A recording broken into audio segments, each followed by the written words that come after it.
Chapter 7, Lecture 7. Now we come to the concept of emergent literacy. And emergent literacy are the pre-reading skills necessary for literacy. So one hand, they encompass the general linguistic skills, which include the knowledge of words, vocabulary, syntax, familiarity with common concepts and so on that you will encounter in books designed for young children.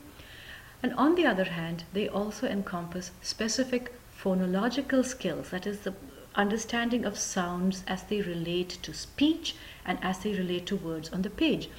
So this includes phonemic awareness. That is, you understand that words are composed of sounds and you break apart every word into its sounds, and that's how you read. You read one sound at a time and you put the sounds together to make a word.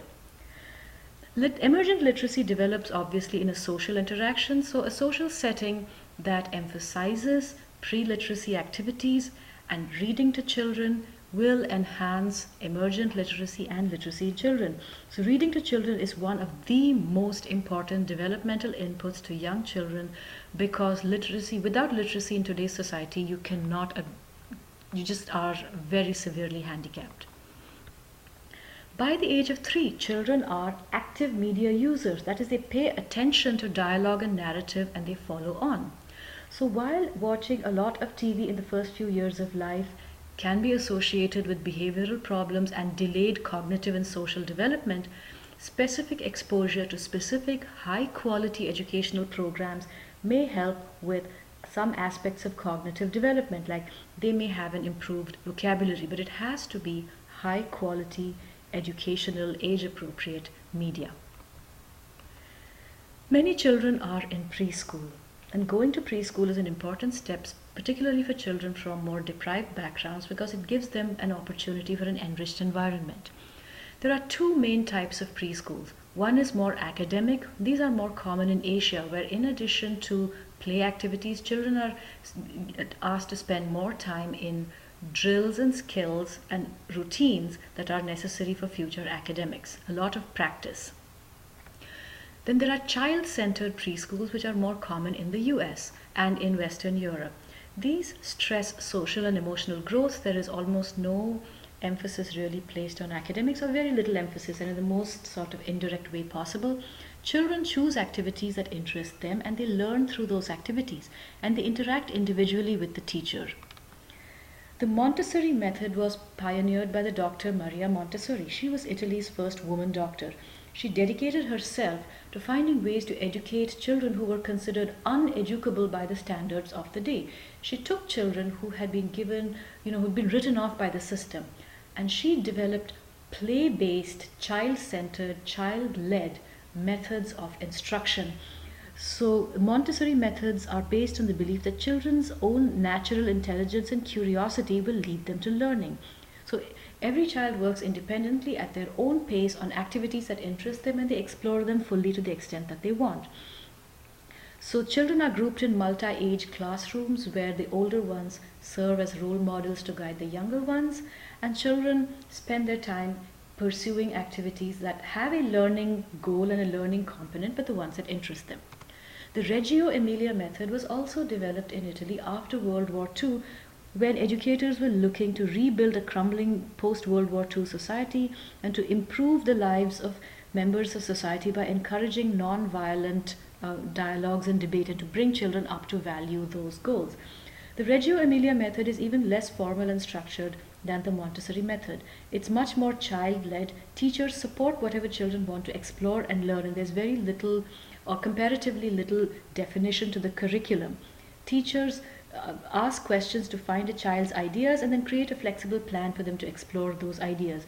And the classrooms emphasize beauty, harmony, a sense of well-being, and complexity. In the US, there are compensatory preschools. These preschools are designed to aid children who come from backgrounds that are less enriched and who would otherwise enter kindergarten at a significant disadvantage because they are poorly prepared to learn. So compensatory preschools have multiple goals.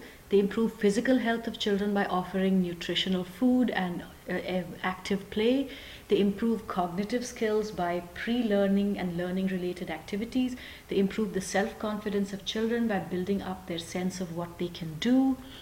They improve the children's relations with others and social responsibility, how children are encouraged to give and take and solve their issues and take turns and follow the classroom rules and so on.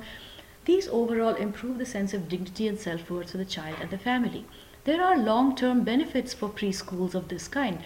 Although these preschool programs like Head Start and Early Head Start are expensive upfront, the long-term gains outweigh the cost. So studies comparing children who have attended these programs compared to control group children who did not attend such programs show that children who attended Head Start are less likely to need to repeat a grade, they are less likely to need special education, they are more likely to finish high school, and they have the best outcomes when you intervene much earlier and you have longer lasting, higher quality, very enriched and detailed program. Even the parents of children who attended these early Head Start programs performed better because they were relieved of the stress of their children's difficulties and challenges. And programs that mixed center-based and home-based services did the best. So you offer enrichment to the child in the school and you offer some wraparound services to the families at home. Transitioning to kindergarten is the big milestone for children in the early childhood age group. And nowadays, kindergarten is much more like first grade used to be. A generation or two ago, children entering kindergarten would be like entering preschool now. You really didn't have to learn or do anything. You attended school, you spent time on activities that interested you, like coloring or playing or listening to stories. You learned things like we take turns, we walk in a line, very simple basic social skills. Nowadays, however, children are expected to enter kindergarten with a basic knowledge of numbers and letters. They spend a lot of time with worksheets and with pre-reading activities. So children who have experienced preschool make the transition easier. The preparation that a child receives before kindergarten eases the transition. The pre-literacy skills and the richness of the home reading environment are of great importance here. And if the child is not getting this at home, attending the kind of compensatory preschool that we talked about just in the previous slide are going to really help the child successfully transition to kindergarten. So children who transition better include the ones who are more pro-social, the ones who have improved their social skills in getting along with others, including things like empathy and altruism and theory of mind and so on. Children who have cognitive maturity compared to their peers, and children who have a supportive family background who can help the child with warmth and sensitivity to transition appropriately.